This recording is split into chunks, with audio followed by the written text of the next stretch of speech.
Welcome to the Voices of Veterans podcast, episode 1. My name is Dan Hamilton, and I'm excited to be joined by Jeremiah Gunderson today. He is the Director of Student Veterans Services at the University of Texas.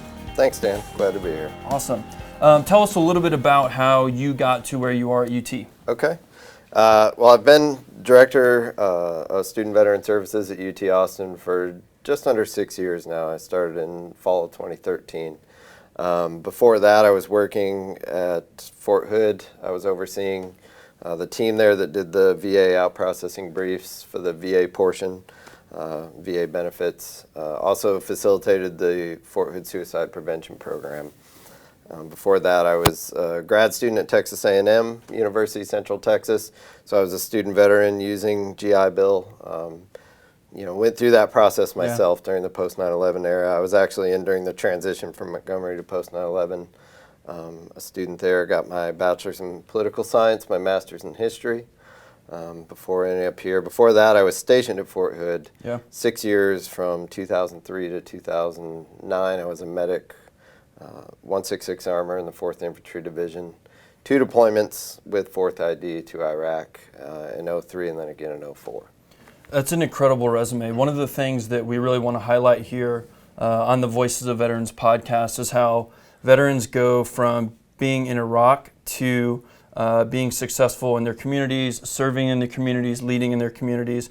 And what we want to do is kind of highlight the success stories. You were recently awarded Student Veterans of America Advisor of the Year. Is that correct? That is correct. I knew you'd bring it up. Yes, it was a huge honor for our program. Just shows the growth, the national recognition of the program we built thanks to people like you. Thank you. And others, 1,583 schools. We were fortunate enough to be picked.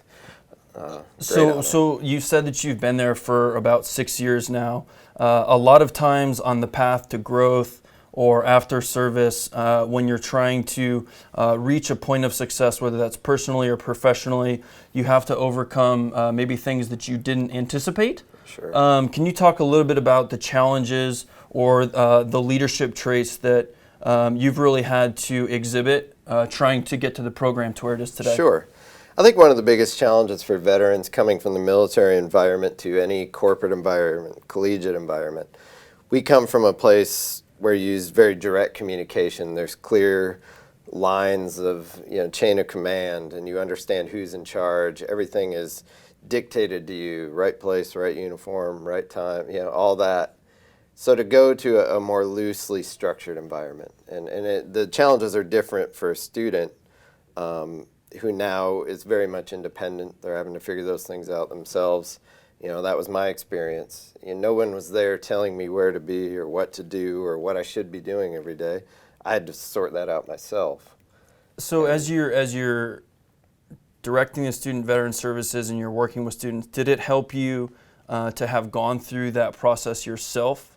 Absolutely, and that's one thing I've always said. I was in the trenches during the post 9/11 era. I was using benefits. I was struggling to get my paperwork in on time. I was struggling to get paid on time. I was married, had children, so trying to make sure the bills got paid because I was relying on that GI Bill money to pay the bills, pay the mortgage. Had to be a full-time parent and a full-time student at the same time, and it was certainly a challenge. So your experience kind of going through the process has obviously shaped your ability to help people who are going through the process. What would you tell someone on active duty right now who is considering going to a university, wherever it may be in Texas? What is maybe one trait that you see in veterans who end up coming to campus and being successful there? I think it's a couple of things. I think one, do everything you can while you're on active duty. I think a lot of times people get we call it short timer syndrome in the military, everybody knows. Don't get so hung up on short timers that you're not paying attention to those details. Make sure you get all your paperwork in order. Make sure you have your medical records in order. Make sure your DD-214 is correct. I can't tell you how many students have come through and they're years of corrections to be able to get their DD-214s right to use benefits.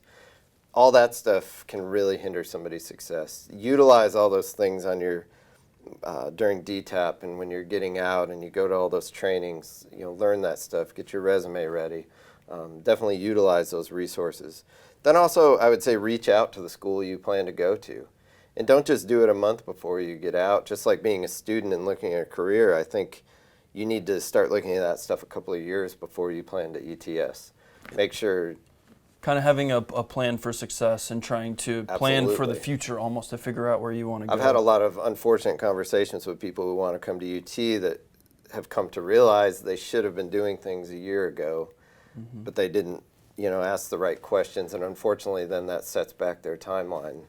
So I'm going to kind of extrapolate that a little bit, because I think that's actually a lesson that you can take, not only that you've learned as a leader in the SVA at UT, but really growth, I think, in any industry, it takes time. And I think sometimes, especially when you're younger, if you're leaving the service and you're at probably 22 to 25, or maybe early 30s, sometimes it's hard to see the long term.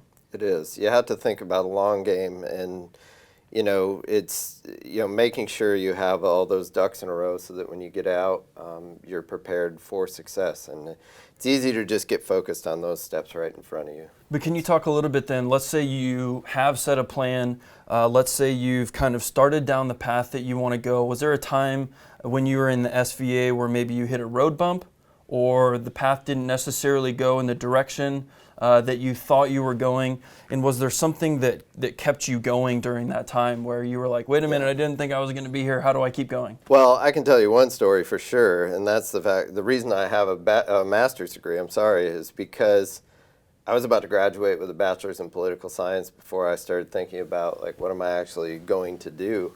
I realized I had no idea. Large majority of our veterans are first generation, upwards of mid to high 60% are first generation college students. And so there was no one guiding me. My parents had never been to college, grandparents, cousins. So it was a real challenge to try to find people who could give me good advice. And so I didn't know what I didn't know. And that's a challenge I've seen with our students as well, is how do you get an undergraduate student veteran who's just coming off active duty in the Marine Corps to understand they need to do internships, they need to do shadowing programs, they need to have a solid resume, that they need to make sure their LinkedIn profile is on point. It's squared away. And that's a challenge because, again, they don't know what they don't know, and that's what I didn't know. I didn't realize how many opportunities that I missed while I was in college that could have set me up for success. And so now that you're in a position of leadership on campus, you're really imparting these words of wisdom and these lessons learned to the students. Obviously, you have to feel good about that, maybe internally, and that's kind of like the sense of purpose that you've found since you've left the military. But how great does it feel to be recognized by an organization like the Student Veterans of America, who have obviously just play a huge role in veteran transition? Well, it's humbling, first of all, because I work with so many other of my colleagues across the country who are in the same position, who are as equally well-deserving, in my opinion. And I think it just, again, it speaks to the program that we've built. And you know why I've been successful, and I love to share this with people. I've been successful because of people like you and the students, and really letting the students lead and doing what they do best. We have so many incredible veterans with incredible backgrounds, incredible resumes. It'd be foolish of me to try to keep hold of all that. And to put our students out front is what has made us successful. So it feels great to me because I'm seeing our students succeed. It's almost like watching my kids graduate. I grow up with them for 2 or 3 years, and I see, I know their wives, I know their kids, I know their story, their struggle, their hopes, their dreams, and then to see them graduate and go on and do great things like you are. It's inspiring and it's humbling. Let me ask you this. What do you think one trait that you've either developed or that has grown as a leader or as a veteran here in our community that you didn't possess when you were on active duty?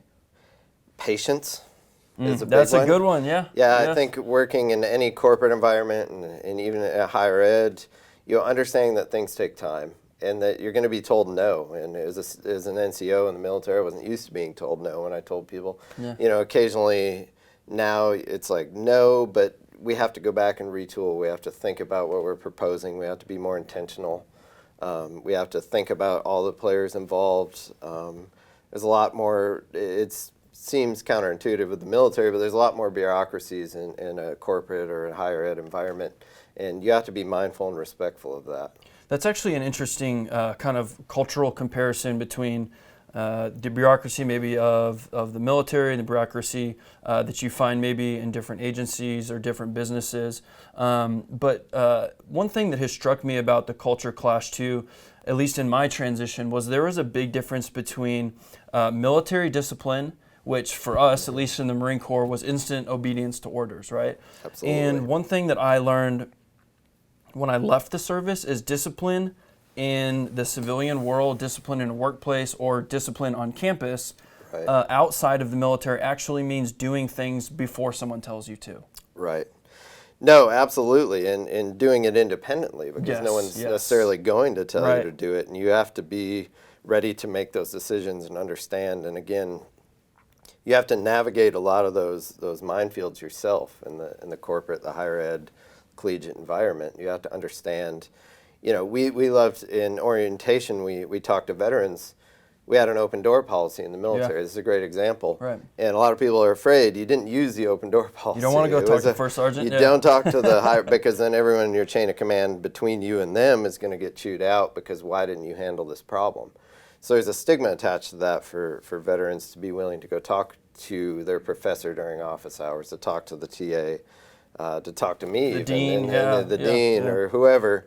And so we really have to shift that thinking around. You have to be willing to go out there. You have to be willing to have those conversations if you're going to be successful. Yeah, so that kind of brings up something that I experienced during my transition was that you go from obviously discipline of being told to what to do to then having to have the discipline to go do it on your own without being told. But it took me a while to learn that after I left the service that there actually was structures and team members around me on campus or within my organization or at work.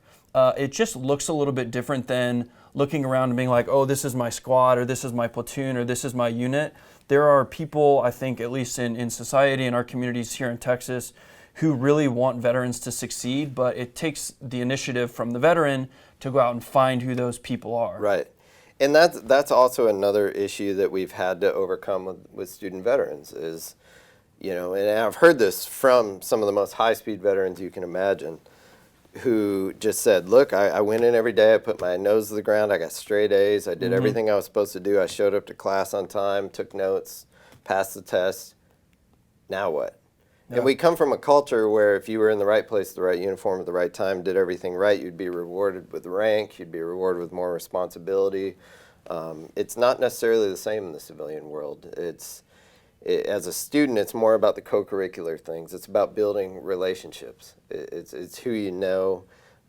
It's the networks that you're building while you're a student that are going to make you successful when you leave. That is actually one thing that I felt probably led to my personal and professional growth more than anything on campus was, and I would recommend this to our viewers who are students or if you have family members who are going to be leaving the armed forces and headed into a college campus somewhere that and maybe you have a different perspective of this as a leader on campus, but I would say I spent about 60% of my time actually on my schoolwork, and I spent about 40% of my time trying to network and being in community.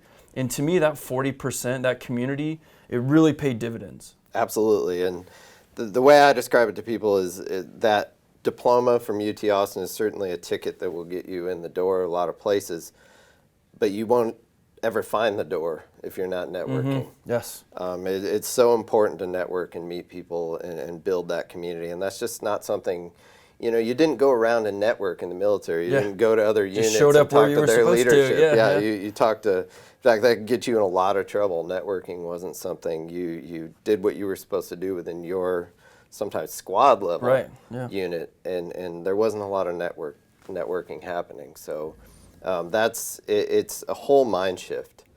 And we talk about, the term we use sometimes in stupid strength, or you just put your head down. It's when you're something we learn in the military where your body and your mind, most people have hit their peak, and we just keep going. Yeah, and they keep going. And we just keep going beyond what the mind and body can handle. We learn to just turn those things off. But if you do that in school, that might make you successful academically, but it won't make you successful once you leave college. And so we really emphasize how important those two things are. And if you are a first-gen student, how important it is to find a mentor. Yes. Find somebody who can guide you through this process. Find somebody who's been through it, who's willing to take you under their wing. Yes. Find a shadowing program. That's actually something that I've learned here in Texas is I think that in the organizations that I've been a part of, whether small or large, is that people want veterans in their organizations. I think they want to bring them on board. I think they want their experiences. They want their ability to work in a team.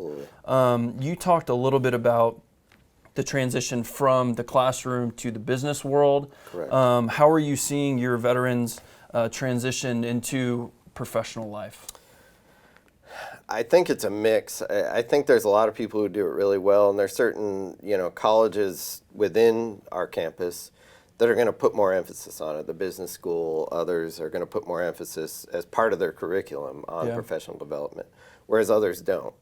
And I think then it's the responsibility of the student. And so I see the ones that are out there every day, just on the ground, putting out those resumes, going to those workshops, going to the LinkedIn events, going and doing all those things are going to find themselves more successful than those that are just kind of waiting until they graduate. It breaks my heart to have somebody walk into the office in April and they're about to graduate in May and say, hey, I need to probably start looking for a job. Right. And that goes back to that planning aspect, right? Exactly. Hey, I'm going to graduate in 2 years. In a year from now, I need to start preparing myself to walk through that business's Correct. door. So what we've done in orientation is we take those students day one. We have a captive audience with every new cohort of veterans that comes in, and we tell them that that's what they need to do from day one. They're coming in as transfer students at UT Austin. They need to figure out what it is they want to do, then backward plan, and figure out each semester what it is that they need to be doing in order to reach that goal. Yeah. The goal is great, but if you're not doing the things to achieve that goal, then you're not going to hit it. Yes, from where you are. Well, I try to tell veterans who are in our community, and I know you've been doing this for a long time, that when you get out, you still have an opportunity to serve. Your best days, I think, are ahead of you. Absolutely. You see, obviously, lots of young men and young women who come to campus and have tremendous potential. And I just want to thank you for leading those young men and women. Thanks for being engaged in our community. I know that the Student Veterans of America have definitely duly recognized you. Thank you. But I want to say thanks for that. And absolutely. And, speaking of Student Veterans of America, that's one thing I just wanted to talk about and emphasize before we wrap is, that's a misconception, I think, and a stigma that we've tried to overcome and shift this narrative.